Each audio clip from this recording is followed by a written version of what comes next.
What's going on, guys? UFC 323. Marab Dvalishvili and Piotr Yan goes down tomorrow night. I gotta get this video out early, and I sadly fucking can't get a fucking main event breakdown or co-main event breakdown out because I'm fucking in a rush. Because my fucking day was busy as piss. Yeah, man. This is a fantastic fucking card. I can't fucking wait. A lot of fucking goats on this card. And look at this fucking bald legend, Pantoja. Guys, let's start out, man. We're going Myron Santos takes on Muhammad Naimov. You know what? He beat Sadiq Yusuf, but it was at a lightweight. Like, kind of missed weight. I think Muhammad Naimov's going to win this one. I think Muhammad Naimov beats Myron Santos in this fight. I think he outlasts him. I don't think he gets KO'd. I think if he gets his chin found, it's in a weird fluke moment where it's like a knee or a head kick. But I think most moments in this fight, Naimov will control the space. I think him being an underdog, it's kind of obvious. Obviously, 17-1 prospect who's 2-0. But he should have knocked out Sadiq Yusuf. Like, bro, if you're beating Sadiq Yusuf in a striking fight and not knocking him out or dropping him, like, he didn't even have moments in the fight. It was very boring. I think Naimov has grappling upside in this fight, who Francis Marshall took down Myron Santos twice. I'm going to lean Muhammad Naimov to win this one. I'm going to say he gets wobbled, but comes back. I'm going to say he doesn't... I'm not even going to say he gets wobbled and comes back. I'm going to say, like, he's winning. Then, like, round 2, he gets wobbled. Round 3, he wins. So, like, he wins rounds 1 and 3. Maybe it's a split because one judge tries to give it to Myron Santos. But I really think because of the grappling, and I think Naimov will have dangerous boxing moments where he clips Myron Santos, snaps his head back and shit. So I'm going to go Tajikistan's own Muhammad Naimov to win this one against Myron Santos in a very, very close fight. I can really see Santos chewing him up and chinning him, but I'm going to lean Naimov. Moving on up the card, Mansour Abdul Malik takes on Antonio Tricconi. He's getting fucking slaughtered. He looks like he's coming into this fight fat. Malik looking like the gamer 23-23, like he's gonna do it. He's gonna knock this guy the fuck out. I really don't think. I think it's not gonna be round 1. I'm gonna say it's a late round 2. Okay, actually, you know what? No, Malik, if you're that guy, if you're who they think or who we think you are, if you're any shred of a prospect in the sport, you should fucking knock this guy out in the first round. So I'm gonna say Mansour Abdul Malik wins. I'm going to say, like, a right hand into, like, a clinch, kind of like how he knocked out Nick Klein. Except I'm going to say once he puts him to the ground, just floors him out cold, and I think he stiffs him out ground and pound. Yeah, give me Mansour Abdul Malik to win this one on his way to a fucking, I assume, top 15 fight in the middleweight division because middleweight's ass cheeks. Moving on, Iwo Baranowski takes on Ebo Island. Ibo Island, bro. He fucked up my parlays like fucking 10 times.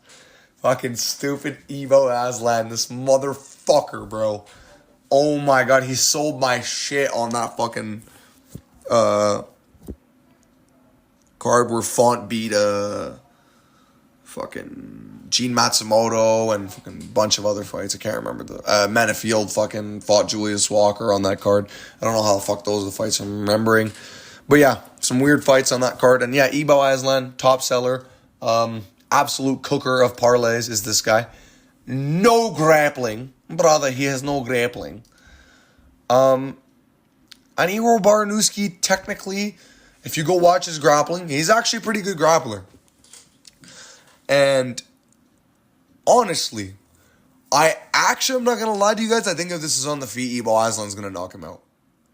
Baranowski's really slow on the feet. Like, utterly slow. Like, he clobbered fucking Muhammad Ali on the Contender Series. Like, he just threw a big lugging overhand. Like, there's no setup to it, really nothing. He just clipped him early, and I'm not high on Baranuski at all, but I think he's got grappling upside. And I think if you have grappling upside over Ibo Aslan, and especially if we go to Tapology here, you'll realize Baranuski has some submission wins. And I think it's extremely possible that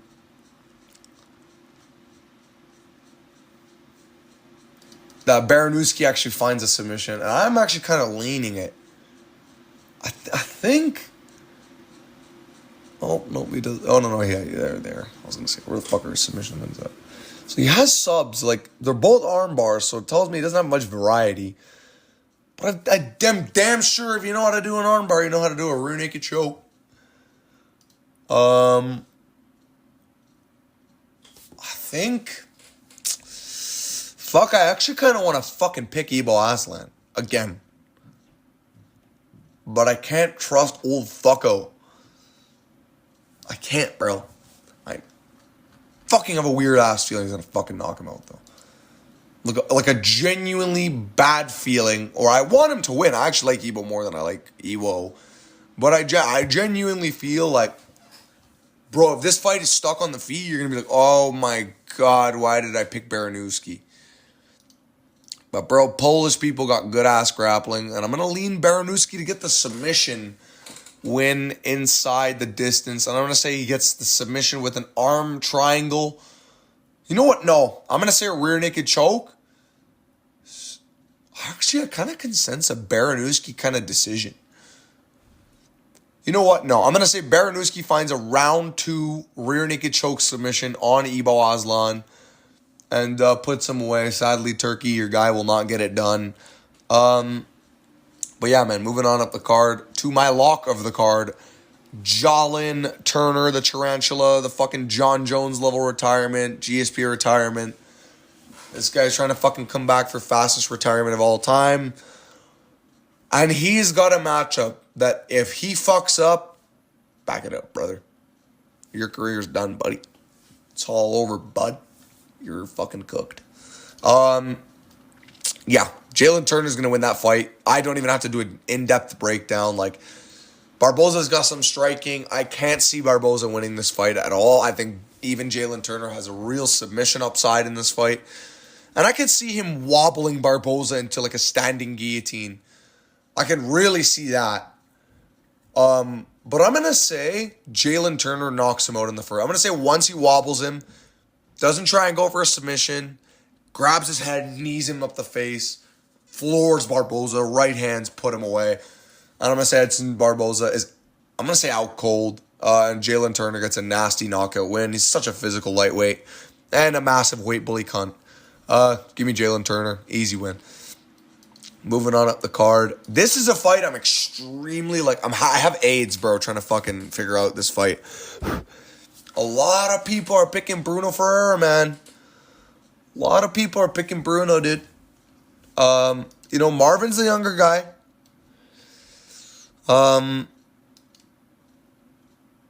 Marvin is the more experienced guy. Ferreira is the more picked on Tapology. Guys, I'm going to be picking Marvin Vettori. It's so fucking AIDS picking this guy, though. But this is the type of guy he can beat. Bruno is so sloppy. He's not really going to be able to take down Vettori at will. Vittori's got great submission defense. Is a big-ass motherfucker himself. Has a tank of a chin that I can probably rely on. I would be surprised, genuinely, to see Vettori get flatline KO'd because I think Bruno's technique is too reckless. I think once we see him get knocked out, once we see Vettori get chinned, it's going to be by a technical, fast monster of a striker, i.e. Ateba fucking Gautier. Or if he fought Pereira, he would have got slimed out. But, Vittori's chin, it's because he's fighting guys that don't have the technique. Like, Cannonier's got technique. I don't know what the fuck was on Vittori's plate. Bro didn't want to fucking die that day. And, yeah, man, he fucking made it known he didn't want to die.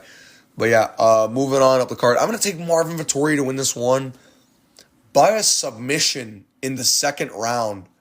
I'm going to say rear naked choke after Bruno Ferreira. I'm going to say wobbles him and gets tired. I'm going to say he wobbles him, gets tired. Vettori starts to put this Bilal-like volume on him. Likes to land a little tippy body kick, little tippy leg kick, little right hand from Vettori. And I'm going to say once Vettori takes him down, yeah, Bruno Ferreira has arm bars and triangles off of his back, but I trust Vettori's submission defense and his wrestling overall to stay on top. And I think, I'm going to say a ground and pound TKO for Marvin Vettori in the second round.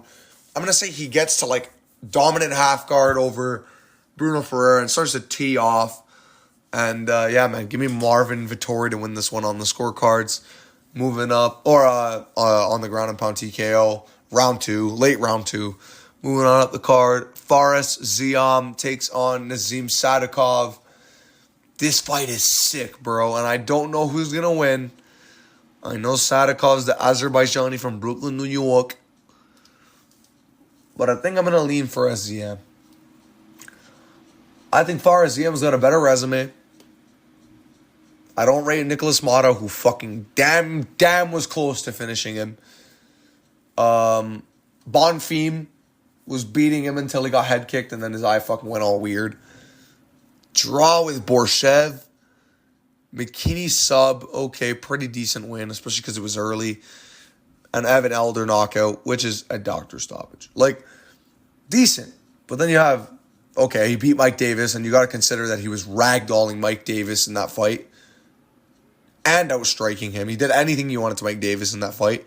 And I picked Mike Davis. So, like, credit to Fares Ziam, man. He gave it all he had, and he fucking won that fight. And his knee turned fucking 3 ways the wrong fucking way, and this guy doesn't fucking tap. He's got the instinct of a fucking killer, and I think Ziam is prone to get taken down, but I don't think Sadikov will go to the takedowns in this fight. And I think if he doesn't, I lean Fares Ziam to get this one done. I think Sadikov can get it done. But I think Fares Ziam wins this one in an absolute war, 29-28 split decision. Get ready for fireworks in that one. That's going to be a show. Moving on up the card, Macy Barber versus Karine Silva. Guys, give me Macy Barber to win this one by a decision. I think she's got the better grappling or better defensive grappling. I think Karine Silva got way too tired in her fight with Dion Barboza, who she fucking clearly lost to. Brutal robbery. I think Macy Barber stops the takedowns, outboxes her, outkicks her, and kind of puts it on her. And actually, I can really see a Barber finish. But I'm going to say Barber, 30-27 domination. Moving on up the card. Or I'm going to say 29-28 because she loses the first round. I think Barber's going to lose the first. I think while Karine Silva's fresh, she gets takedowns. Moving on up the card. T-Rex, Terrence McKinney. Takes on Chris Duncan in an absolute scrap. It's going to be an absolute fucking scrap. I can really see this one going to a decision for some reason. I know McKinney got all gas or no brakes. I can see McKinney winning this one, though. McKinney's look very good on the ground, but I'm going to say Chris Duncan. I'm going to say Chris Duncan wins this one, lad. I'm going to say he fucking has a very bad first round. I'm going to say he's losing most of the second round. I'm going to say he jumps a guillotine and submits Terrence McKinney in round 2, out cold, in an absolute come from behind, turn around win. I think he gets it done. Moving on up the card, Grant KGB Dewson takes on Manuel Loco Torres. This is a close one. This is a fucking really close one. People aren't describing how bad Dawson's chin is. I can see him getting absolutely nuked in this fight with a right hand.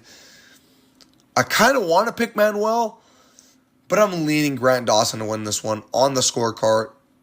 Grant Dawson's really never going to finish you. I think there's a chance Grant can finish him, but I don't see it. I think Grant's going to win by probably, I'll say decision. Yeah, 30-27. I'm gonna say 29-28. I'm gonna say no, you know what? No, Manuel needs a big moment in this fight to win. Like, he's not gonna be doing shit outside of the big moments. I think Grant's gonna be looking like Bambi on his feet, looking like a bitch, just not knowing how to strike. But I think Grant, he knows how to win, bro. He knows how to find a way to win on a 3-fight win streak. I do think Joe Selecki's, the way he beat him was pretty bad. But, dude, he finished Rafa Garcia, which just aged well. And he's also finished, or he should have finished. No, he just shouldn't have finished Diego Ferreira. He just kind of skidded by Diego Ferreira, who got murdered by Alexander Hernandez. So it doesn't age too well. Manuel Torres submitted Chris Duncan, though, in a minute. And knocked out Drew Dober. So, kind of like two fighters I think Grant Dawson would beat as well. So, yeah, I think Grant Dawson wins this fight 29-28. I'm extremely worried he gets chinned. Extremely worried he gets chinned in this fight. But, yeah. Moving on up the card. Jan Blachowicz takes on Bogdan Guskov. Blachowicz, one of my favorite fighters of all time.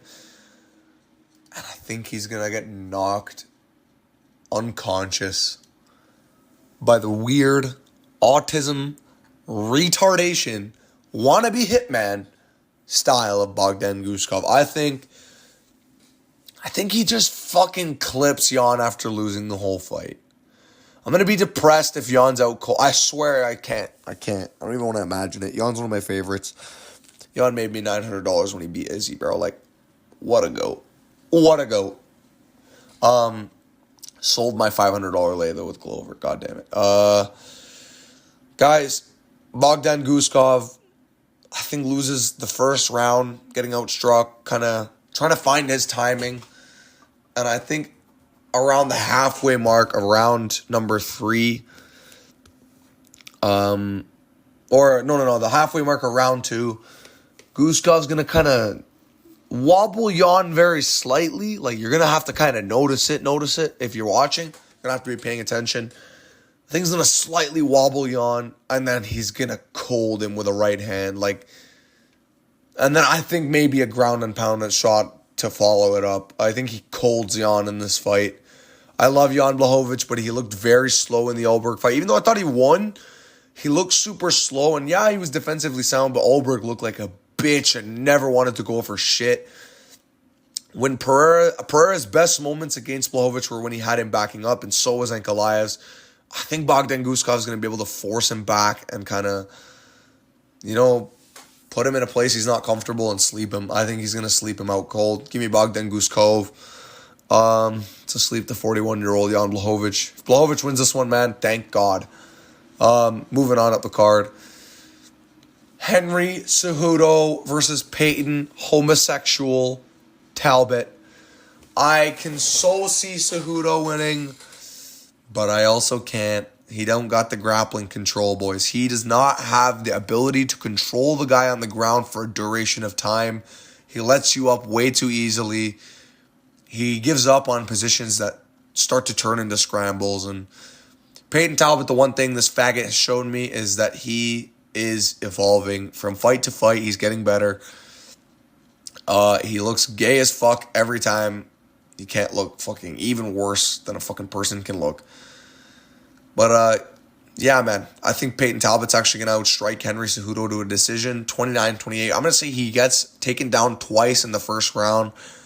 I'm going to say Cejudo lands also clean shot on him, like one that kind of staggers him back. But I think Talbot's going to kind of warm into this fight, and I think he's going to start to land knees to the body, teeps, 1-2s, ripping shots, like hooks to the body, hooks up top, right cross down the middle. I can see very nice combinations from Talbot being thrown. I hate this little homosexual, but I think he's going to do just enough to beat the one that does seem like he's out on his way. Cejudo really doesn't seem like he's trained hard for this fight, like he's put in much effort. And, yeah, man, I'm leaning Peyton Talbot to get a 29-28 decision. I think Cejudo's chin is good enough that he will not get knocked out, and I don't think he's defensively unaware enough to get clipped bad. I just think he'll constantly be getting touched up in the fight and lose a decision. Moving on up the card. Brandon Moreno takes on Tatsuro Taira, I'm gonna fight you in the park. I'm gonna knock you the fuck out. Get out of my stall. Get out of my stall, Brandon. I'm going Tatsuro Taira to eke out a decision win, 29-28 split decision where they control. Basically, because Taira, I think, will sink in deep submissions that Moreno will escape. And I think those are going to be considered ineffective grappling moments. And Tatsuro, I think he'll even sting Moreno on the feet. Not that I think he's extremely dynamic on the feet or he's one of the best strikers. I just think he's weirdly heavy-handed. And I think he might even sit down Moreno, who's always able to get sit down. I don't know why I got rocked by Urseg, he beat Albazi pretty easily. Fucking lost to Royval in a fight. It was kind of embarrassing. Lost to Pantoja, split. Like, Moreno has his moments, but I think Taira's got that new gen Japanese-style grappling, and I think he's going to be able to ride out the back of Moreno, land little slicing elbows off the side, and do a bunch of shit that pisses off Brandon Moreno, and I think he's going to be able to win a decision, 29-28. I'm going to say round 3, though. Taira's going to not look tired. I think he's going to get rocked. I think Taira's going to get rocked with a volume punch combination where Moreno extends it like he throws like a 1-2-3, 4-5. That's what clips Taira. You know what I mean? And it just floors him. And I think, or not floors him, but like wobbles him bad. Taira's on the ropes. And I think Taira's going to have to survive round 3. And I think round 2 will be close enough that one judge will give it to Moreno. But moving on up to the co-main event. I fucking wish I can do a breakdown on this shit. Boys, I eat McDonald's every single morning. Give me Joshua Van, buddy. I think Joshua Van's going to shock the world, and I think he's going to upset Alexandre Pantoja. I think he beats him, bro. I think it's an extremely hard task. I think Pantoja is going to dominate him in the first round while he's fresh.